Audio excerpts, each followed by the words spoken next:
Okay, here's a interesting quadratic application problem. Let's take a look at this. A batter hits a baseball when it is 3 feet off the ground. After the hit, the height h in feet of the ball at time t in seconds is modeled by h equals negative 16t squared plus 80t plus 3. So what we want to find out is how long it takes for the ball to hit the ground, and B, we want to find the maximum height of the ball. So again, this is a quadratic application, and this is a very typical problem that you're going to see on an Algebra 1 end of course assessment. Typically these are open-ended and all the work has to be shown. This particular problem would fall on a calculator type assessment, and you would be able to use a graphing calculator on this. So let's go ahead and use a graphing calculator approach, and it's perfectly okay to do so. And let's see how that we might do this. So I'm using a TI-84 plus, and the first thing I'm going to do is I'm going to enter this equation into y equals. Instead of t's, I have to use x's on the calculator. So I'll plug in negative 16x squared plus 80x plus 3. Now I want to take a look at this graph. So I'm actually going to do a zoom function, very easy to use. And zoom 0, will actually fit this graph to the grid. So here's our parabola, or our quadratic. And the portion that we're interested in is the portion just above the x-axis. Okay, so we only want what's in quadrant 1, since we can't have a negative time, and we're not going to have a negative height. So I actually only want this part right here.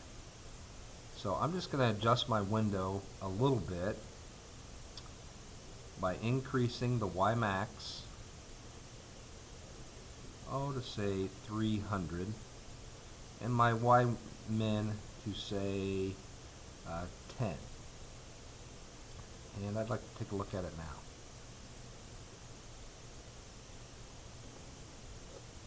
Actually, let's use a negative number, negative 10 for y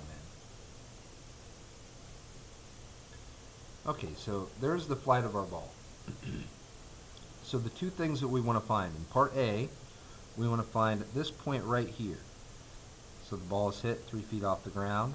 It reaches its highest point, which we'll find in part B, and then it comes down and hits the ground again. So right here is where I want to find how long it takes for the ball to hit the ground. So the TI-84 has a function for that, and to access it, we're going to press the second button. It's kind of like a shift button on a keyboard, and then trace. And since I'm looking for zeros, this is an application of zeros, I'm going to use number 2, 0. Okay, as you can see, as I push the right arrow, the little spider here follows the path of the ball. So I can get some pretty good approximations, but I'm going to want an exact answer for this. So in order to find the 0, I'm going to have the calculator search in between two areas, or two ranges, in order to find where this function crosses the x-axis. So I'm paying close attention to my y value here. The first thing I want to do is have y be positive. So I'm going to press enter when this spider is above the x-axis. Now I'm going to continue down, and again I'm watching the y value, and as soon as it becomes negative, I can press enter again. So what it's going to do now is it's going to search between that positive y value and that negative y value for where this particular function hits the x-axis. If I press enter a third time, it's going to give me where it hits the x-axis, and it's at 5.0372229 seconds. So we'll go ahead and round part A off to 5.04 seconds. So we've actually found when the ball hits the ground. Part B of this particular problem is to find the maximum height. Again, I can use the calc feature of the TI-84 Plus. I'm going to press second trace again, and this time I want to find the maximum. Okay, that's going to be the maximum height of the ball. So I'll pick 4. And again, I need a couple of different ranges for this.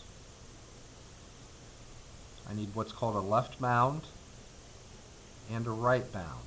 And what you want to do is make sure that your little spider starts on the left-hand side of the maximum. It doesn't matter where. You'll press enter and then go over the top and make sure you're below the maximum and choose a right bound. Okay, so what the calculator is going to do now is it's going to search between these two arrows, these two bounds that we created, for the absolute maximum value. That'll be a y value. Y is height. First problem we had to find x time. This we're trying to find the maximum height.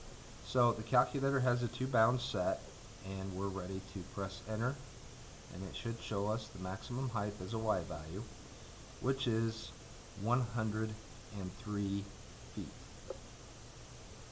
So part B, the maximum height is going to be 103 feet. The problem might ask how long it takes to reach the maximum height, and we can see that also right here at 2.5 seconds. So this problem is now complete, and you're ready to move on to the next one.